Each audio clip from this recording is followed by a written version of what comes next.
Women Transforming Themselves and the World, Prometheus Books, April 2010, Birute puts femininity and masculinity in context and explores what it truly means to be a successful woman today and how women together can help each other become iron butterflies and bring greater balance and well-being to a world out of balance. I think we're at a very important time in history where we as a species have an opportunity to evolve.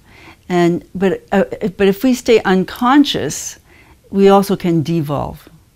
And that also is spurring me to speak to people, because this is a really important time, and I think a potential tipping point. When I was doing this book, I ran into a revolution hidden in plain sight. Women are transforming our society, and it's not on the radar screen. You're not going to hear about it in the news, and you may not even know that you're part of this movement, but maybe by the end of my talk you'll realize you are. Part of my message is validating those feminine skills that have been largely marginalized, and realize that they are very powerful right now in a global interconnected world. The late New York Congresswoman Bella Abzug said in the 21st century, power was not going to change women. Women were going to change the meaning of power. And that's exactly what I saw happening in writing this book.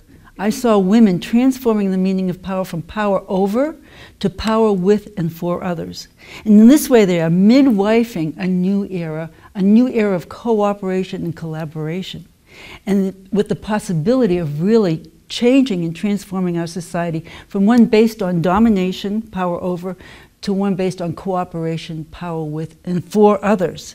Awakening the Iron Butterfly in you is a way to empower your feminine skills and be a more effective leader in whatever realm you're in. We often hear about successful women.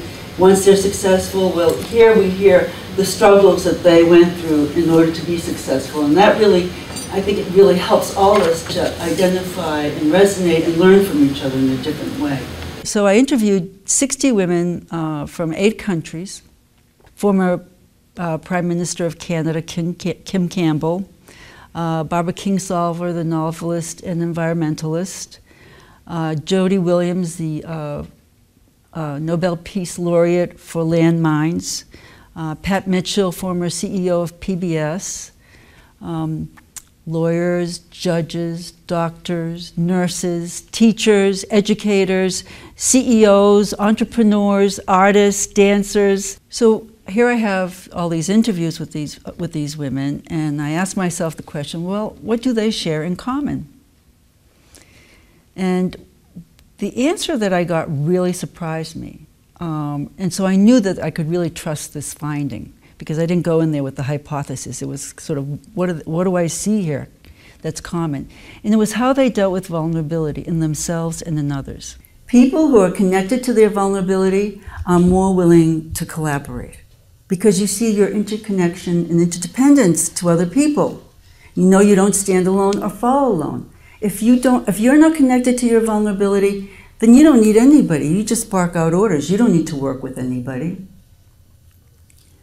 This was really surprising to me. So vulnerability creates conditions for a more collaborative work environment. And when you're collaborating, you're transforming the meaning of power from power over to power with. I struggle with using the word vulnerability because it really rocks people. Because it's actually a taboo word in our culture. You don't use that word with any positive casting on it. And people are threatened by that word, but I'm not backing off. I think that the word is important to reclaim it and to rethink it, because I think it addresses our humanity. When I speak to women in business arena, I'm very conscious of how can they, I say that vulnerability is a learning edge for organizations. If you address vulnerabilities and learn from them, you become a learning organization, which is an adaptable organization, which is very powerful in this fast-changing environment. So when I speak, I get very practical about different ways that they can transform vulnerabilities into strengths. She validated a lot of what I feel anyway, or how I sort of been trying to live my life. So it was just nice to have that message said again. Different people in different situations have told me, you have said what is in my heart. And so I feel very privileged to be in the position to be a kind of a collective voice. And that's what's really satisfying for me,